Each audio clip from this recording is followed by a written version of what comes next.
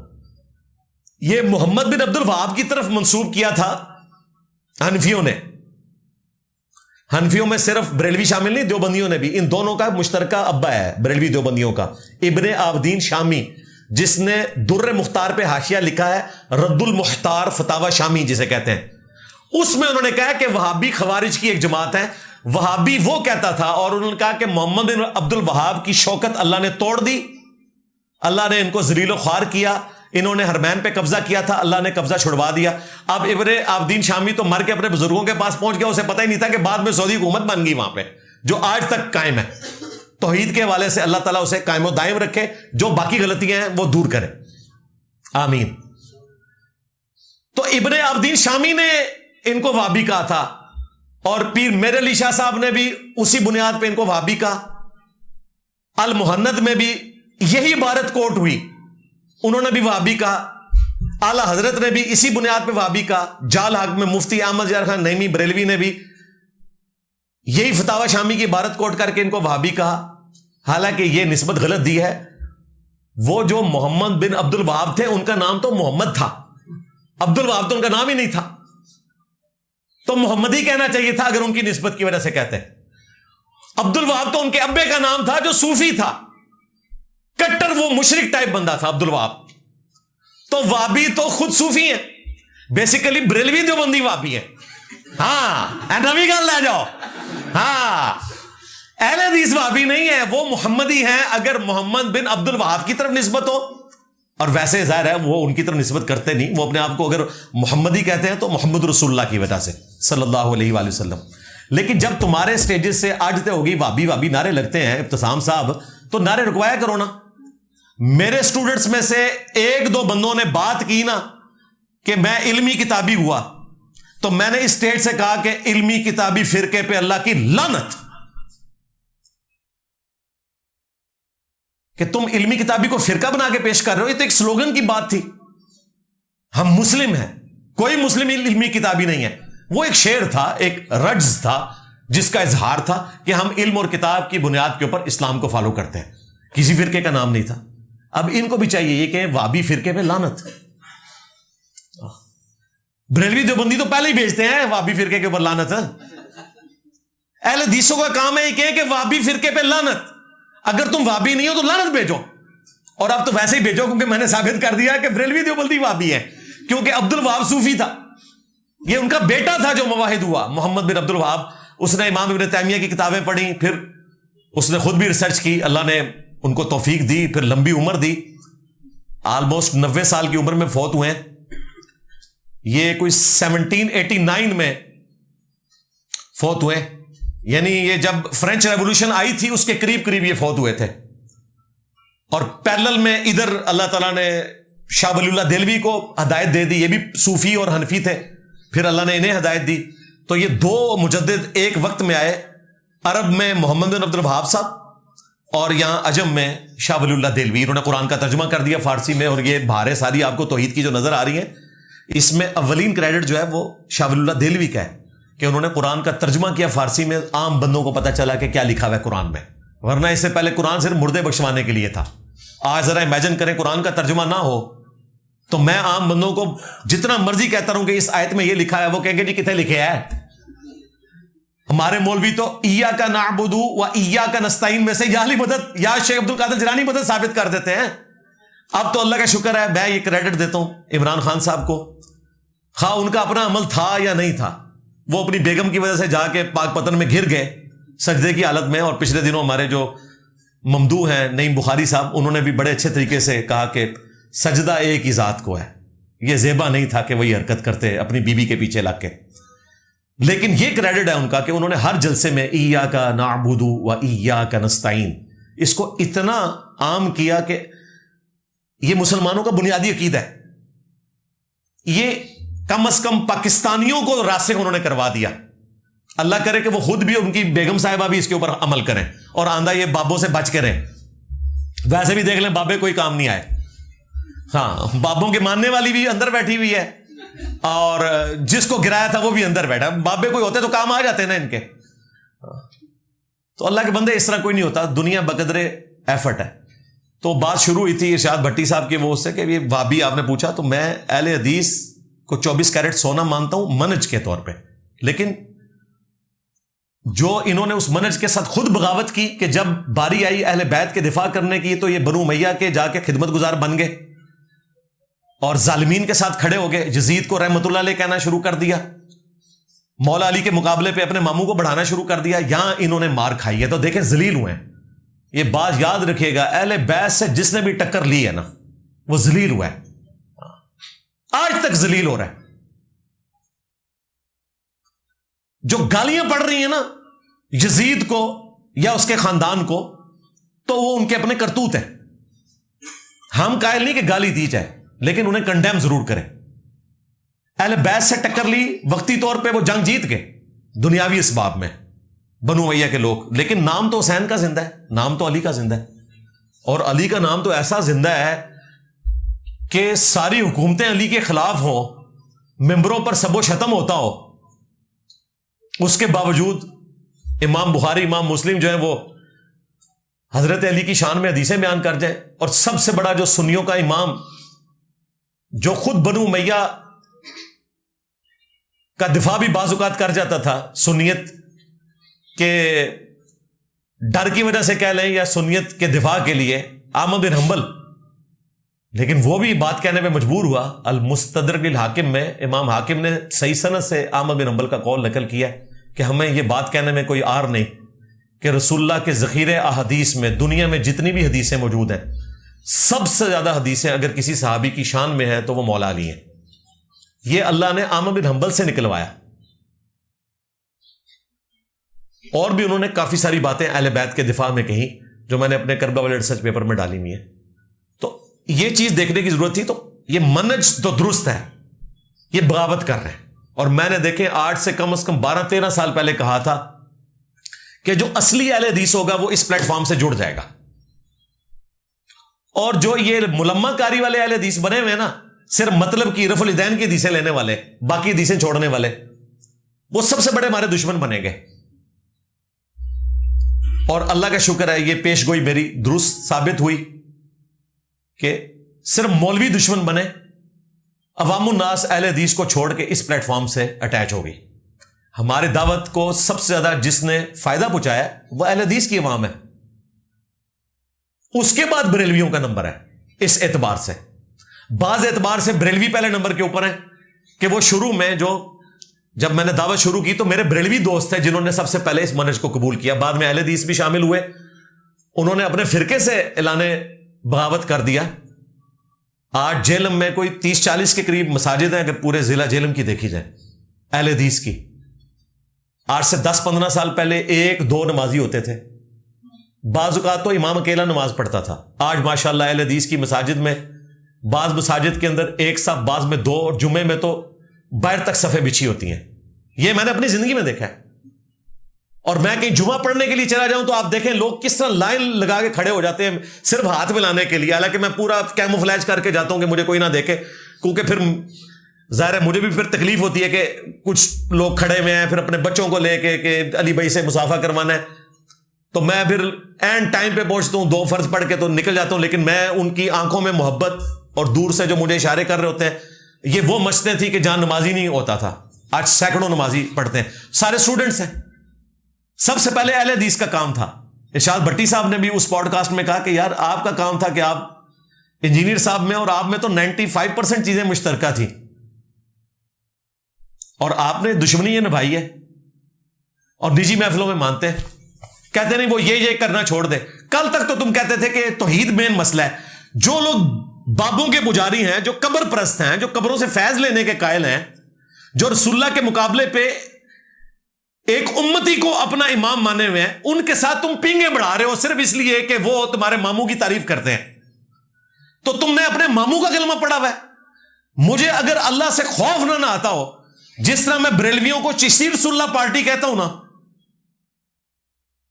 اور دیوبندیوں کو تھانوی رسول اللہ پارٹی, تمہیں میں معاویہ رسول اللہ پارٹی کہتا.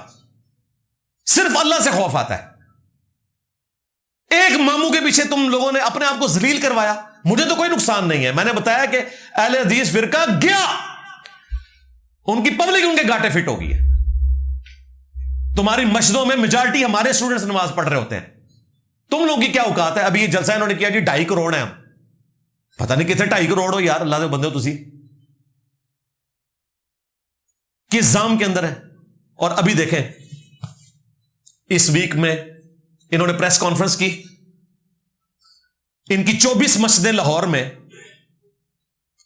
سیل کر دی ہیں گورنمنٹ نے اہل حدیثوں کی, اور وہ جینون کی ہوئی ہیں ایک ٹیکنیکل ریزن کی وجہ سے. دوسری طرف بریلوی کہہ رہے ہیں کہ یہ مسجدیں ہمیں دیں. انہوں نے لادہ سے اپنا پریس کانفرنس کی ہے.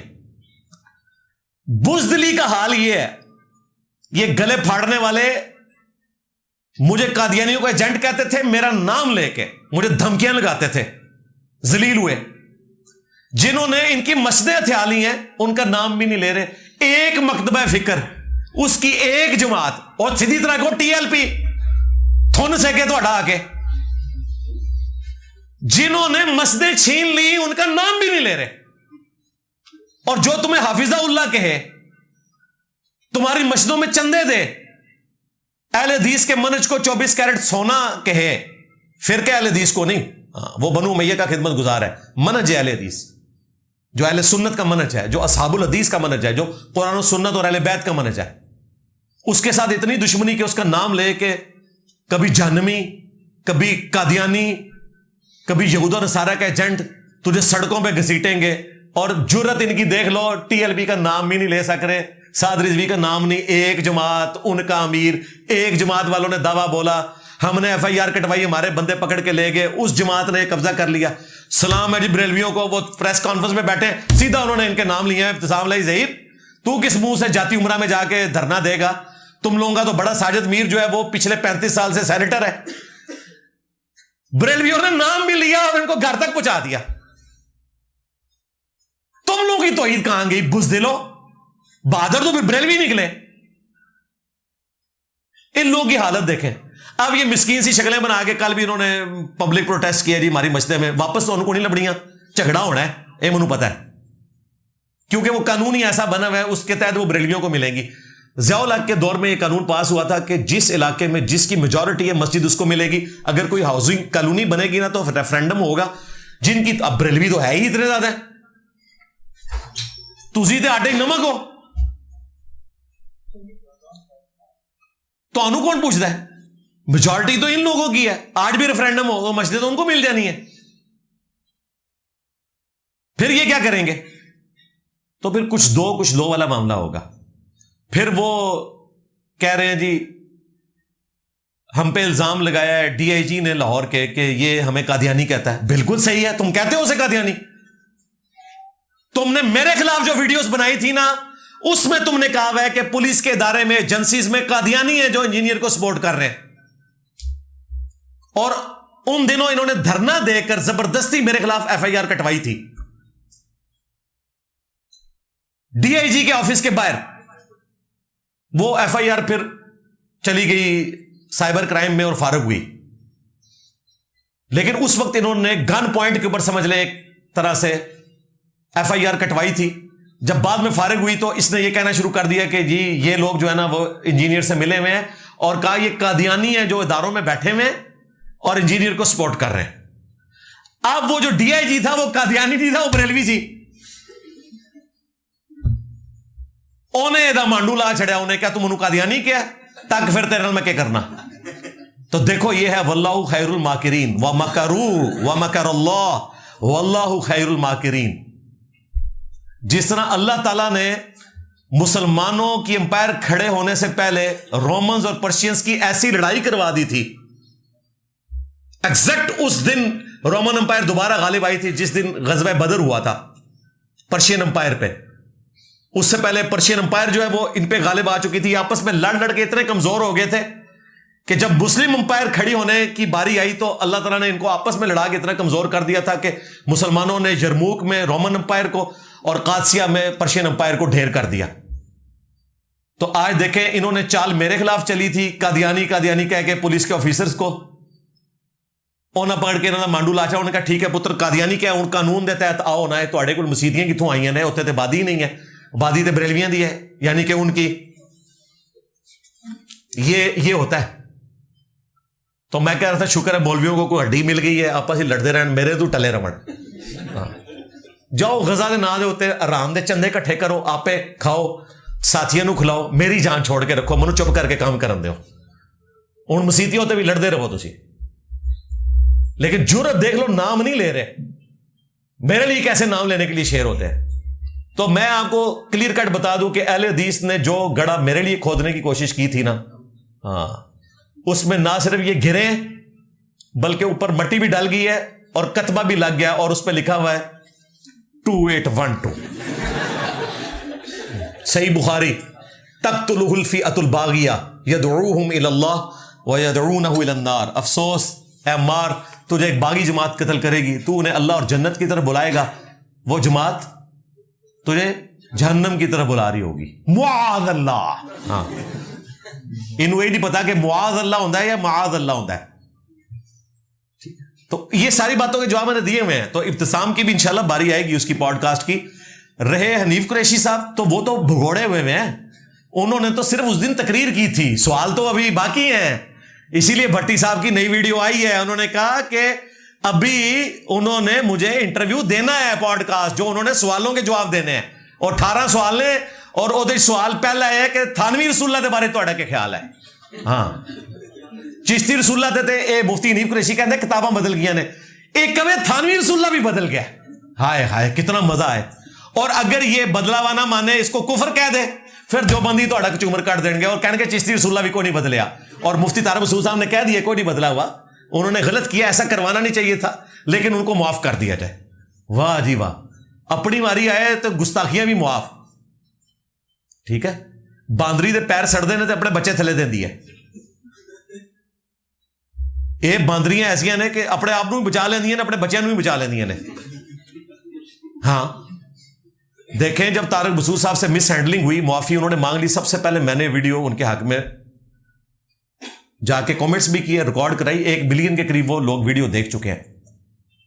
میں نے کوئی بدلہ نہیں اتارا، میں نے کہا توبہ کر لی، ختم. اور ان کے مولوی کیا کہہ رہے تھے؟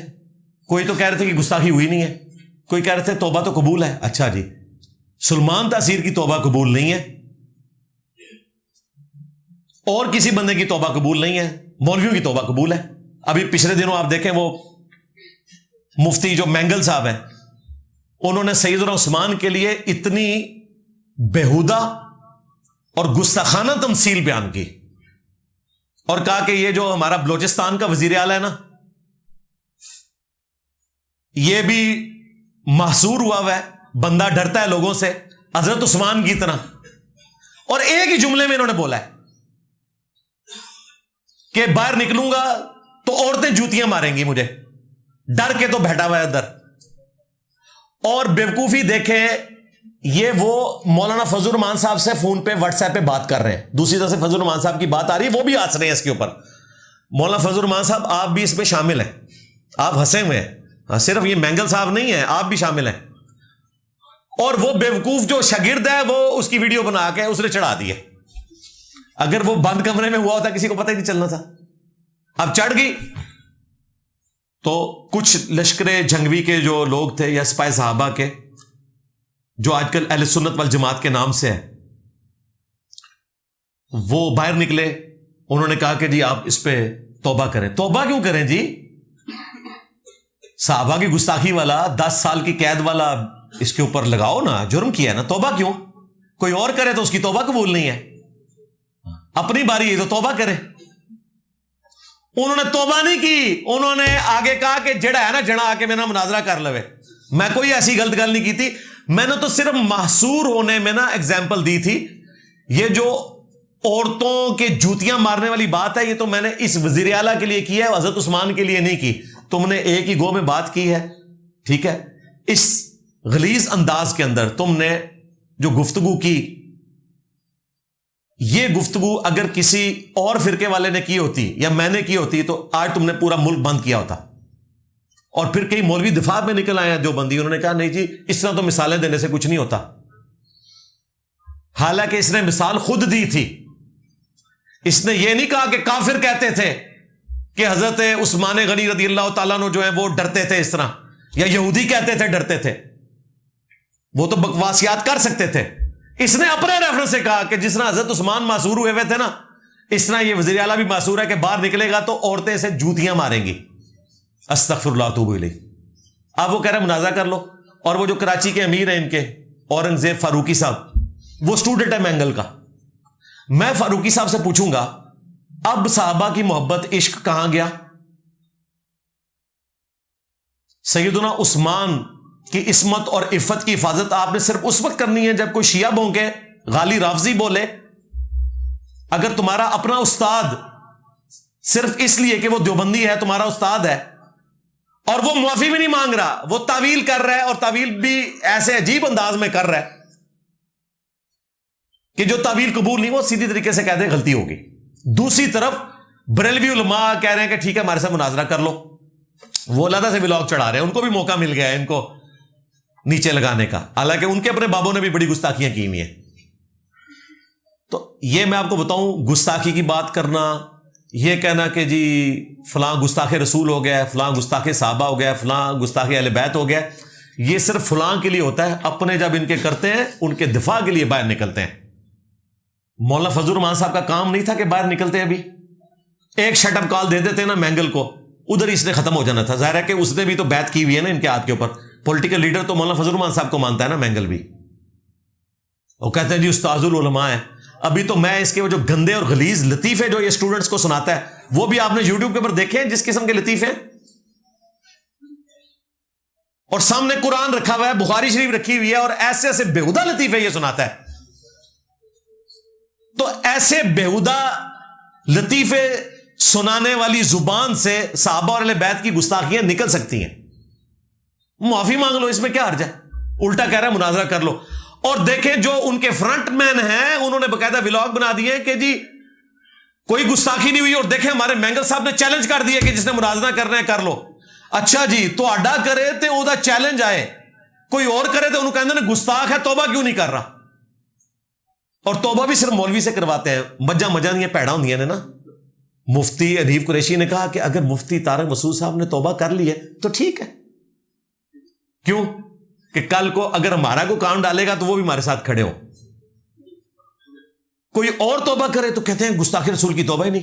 ابتسام علیہ زید کتنا خطرناک کھیل کھیل رہا ہے, کہہ رہا ہے مجھے انجینئر کے اوپر یہ اعتراض ہے, یہ 295B کے اندر توبہ کی شک ڈلوانا چاہتا ہے, حالانکہ گستاخ رسول کی تو توبہ ہی نہیں, اسے قتل ہی ہونا چاہیے.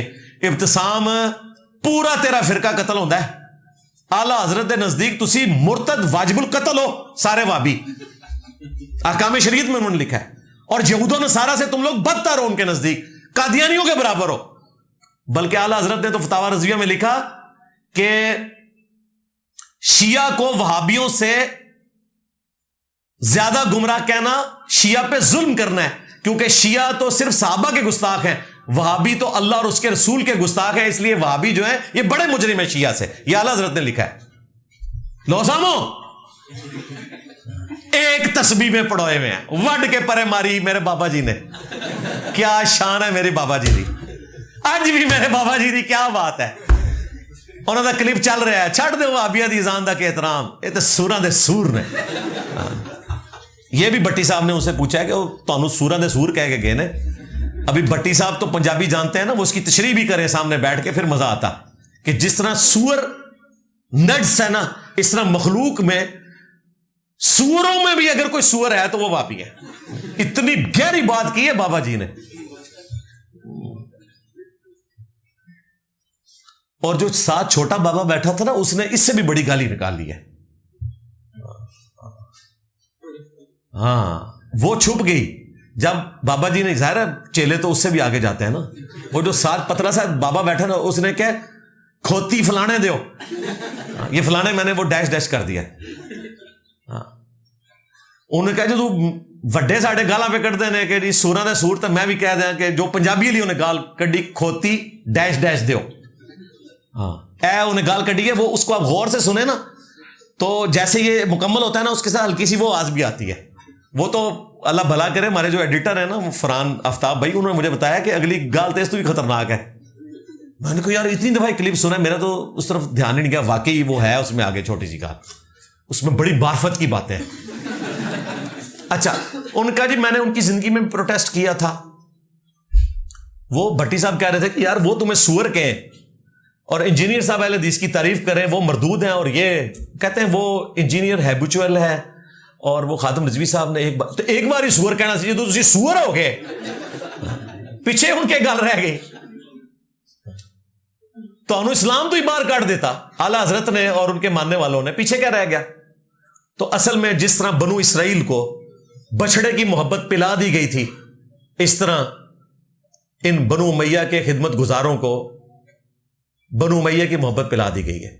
اور بنو امیہ سے مراد نعوذ باللہ میں سیدنا عثمان یا سیدہ ام حبیبہ کو نہیں کہہ رہا, ظاہر ہے ان کا تو ہم احترام کرتے ہیں. ام حبیبہ تو وہ ہیں جنہوں نے تمہارے ماموں اور تمہارے نانا کی ڈانٹیں کھائی ہوئی ہیں اسلام قبول کرنے پہ, اور ہجرت حبشہ کی ہوئی ہے.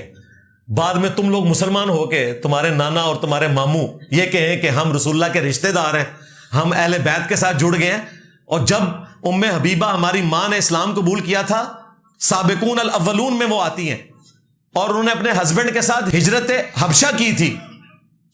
وہ تو مردود جا کے وہاں پہ کرسچن ہو کے مر گیا نا, عبید اللہ جو تھا المستدرک للحاکم میں آتا ہے, صحابی تھا, کرسچن ہو کے مر گیا. پھر رسول اللہ نے ان کی دلجوئی کے لیے خود ان سے شادی کی, ام حبیبہ سے.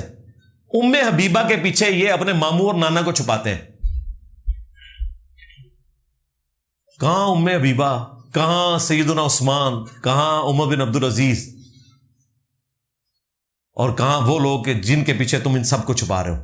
اللہ سے ڈر جاؤ, ٹھیک ہے. باقی تو انشاءاللہ موقع ملا تو میں طبیعت صاف کروں گا. اب چونکہ ٹائم ہو چکا ہے, میرا حال اتنی پرچیاں شاید کور ہونی تھی, وہ اللہ کی طرف سے کیفیت طاری ہوتی ہے, تو یہ بھی کچھ ادھار بچے ہوئے تھے. تو کل ہی میں نے تازہ ان کی پریس کانفرنس دیکھی ہوئی تھی, تو میرے دماغ میں تھی.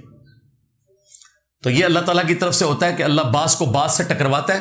جس طرح ہٹلر اور گریٹ برٹن آپس میں ٹکرائے, اگرچہ ہٹلر ہار گیا لیکن گریٹ برٹن کو اتنا کمزور کر گیا کہ ان کو مجبوراً ہمیں آزادی دینی پڑ گئی, کیونکہ وہ اپنی کمزور معیشت کے ساتھ سب کانٹیننٹ کو ساتھ لے کے نہیں چل سکتے تھے.